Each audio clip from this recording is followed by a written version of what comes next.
आज मैं आप लोगों को वाल्मीकि रामायण का बालकांड का 18वां सर्ग सुनाती हूँ, जिसमें राजाओं तथा ऋषि श्रृंग को विदा करके राजा दशरथ का रानियों सहित पुरी में आगमन और श्री राम, भरत, लक्ष्मण तथा शत्रुघ्न के जन्म, संस्कार, शील, स्वभाव एवं सद्गुण, राजा के दरबार में विश्वामित्र का आगमन और उनका सत्कार का वर्णन है।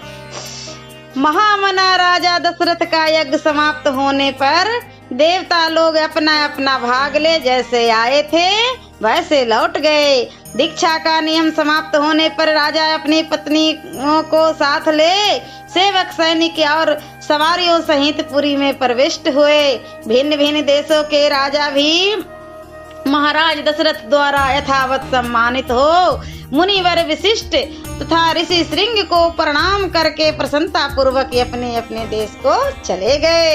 अयोध्यापुरी से अपने घर को जाते हुए उन श्रीमान नरेशों के शुभ सैनिक अत्यंत हर्ष मग्न होने के कारण बड़ी शोभा पा रहे थे।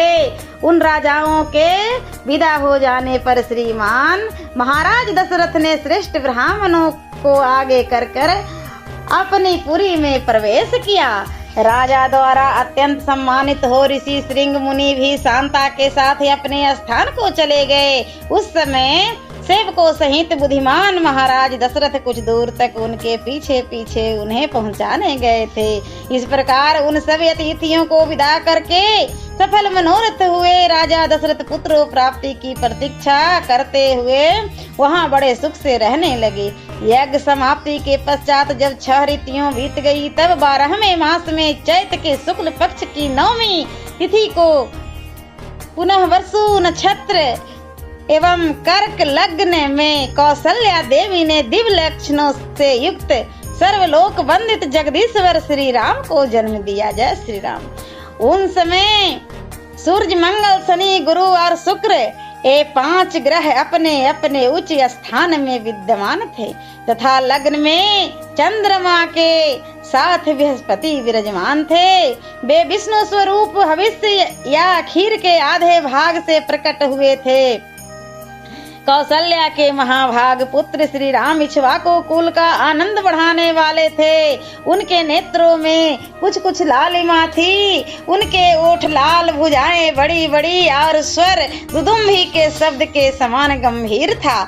उस अमित तेजस्वी पुत्र से महारानी कौशल्या की बड़ी शोभा हुई, ठीक उसी तरह जैसे सूर्यश्रेष्ठ ब्रजपानी इंद्र से देव माता अदिति सुशोभित हुई थी। तदंतर कैकेयी से सत्य पराक्रमी भरत का जन्म हुआ, जो साक्षात श्री हरि विष्णु के चतुर्थांश से भी न्यून भाग से प्रकट हुए थे।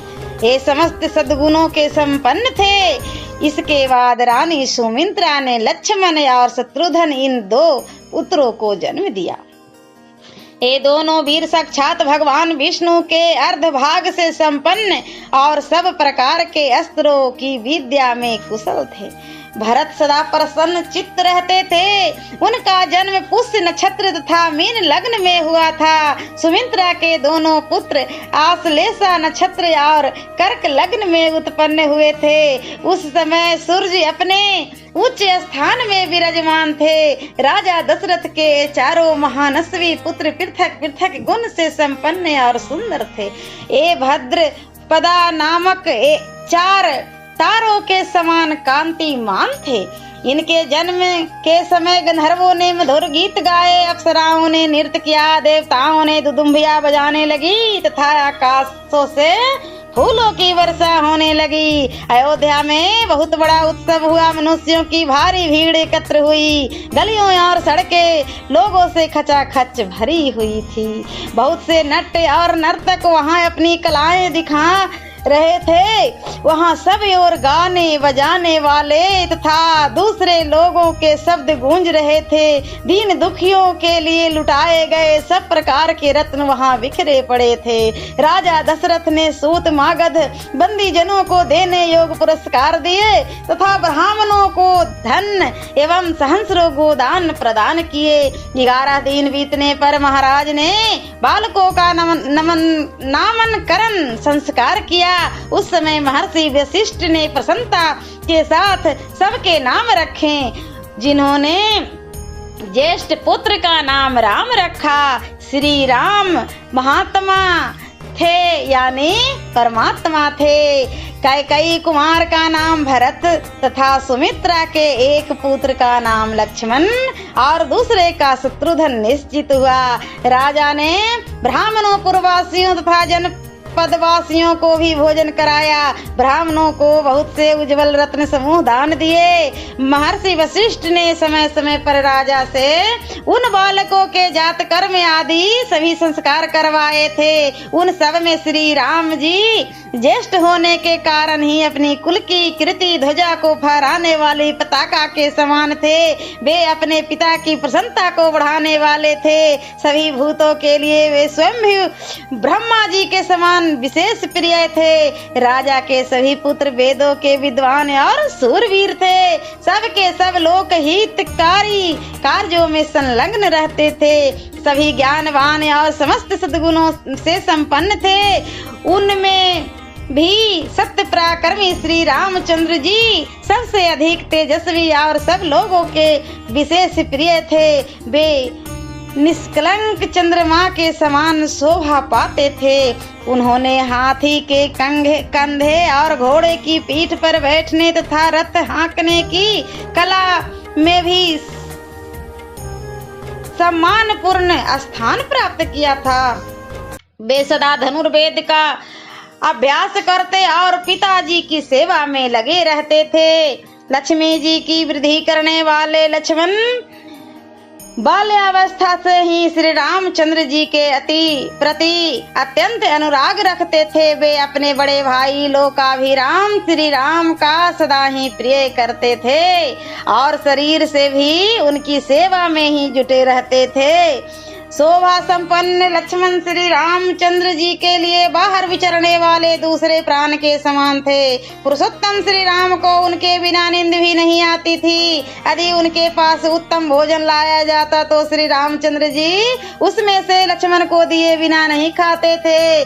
जब श्री राम जी घोड़े पर चढ़कर शिकार खेलने के लिए जाते उस समय लक्ष्मण धनुष लेकर उनके शरीर की रक्षा करते हुए पीछे पीछे जाते थे।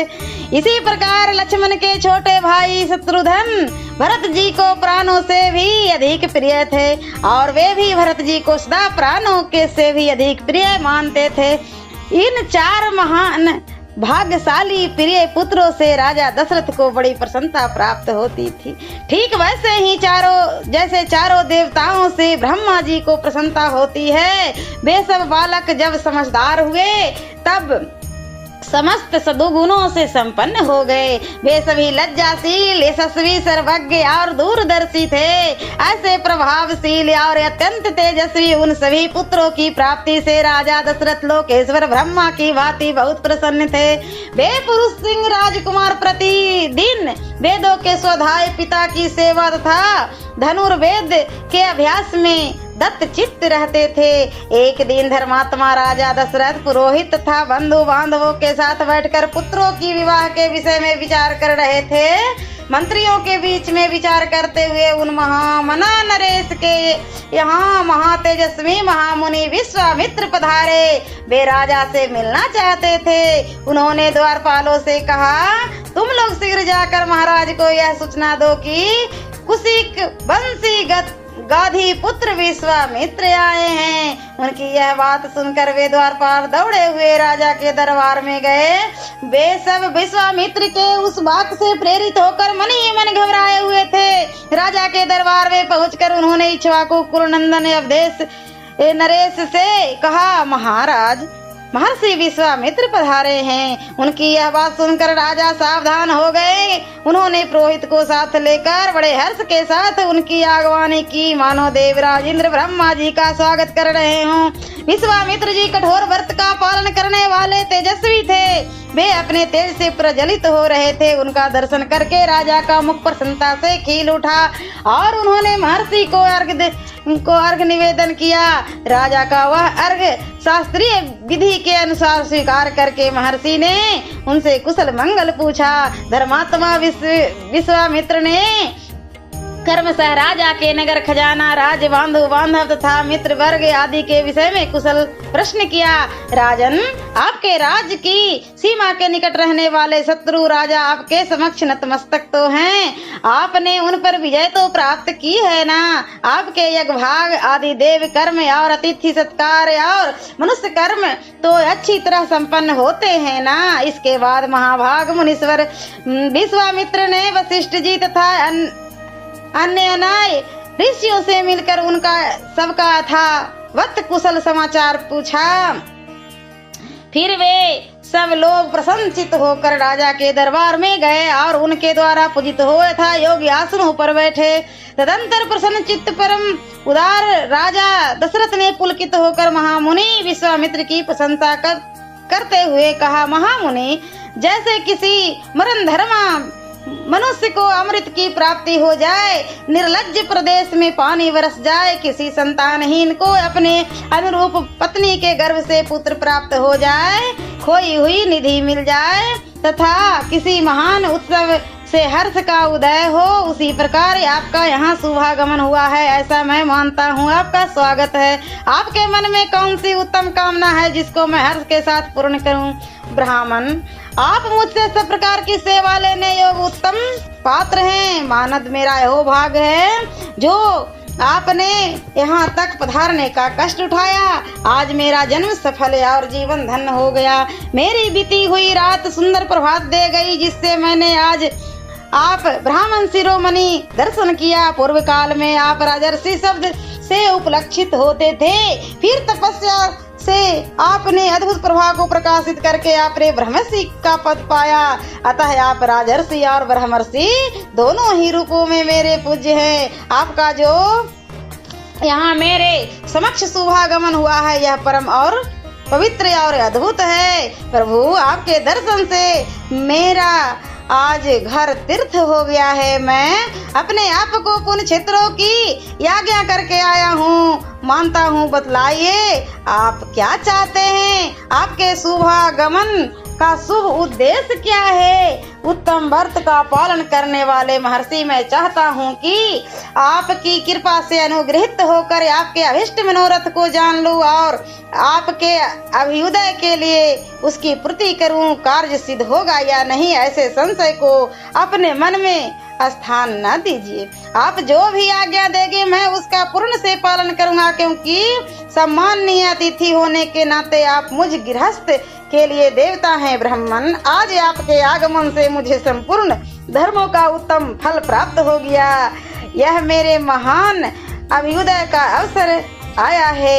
मनस्वी नरेश के कहे हुए विनय युक्त वचन जो हृदय और कानों को सुख देने वाले थे, सुनकर विख्यात गुण और यश वाले सम दम आदि सद्गुणों से संपन्न महर्षि विश्वामित्र बहुत प्रसन्न हुए।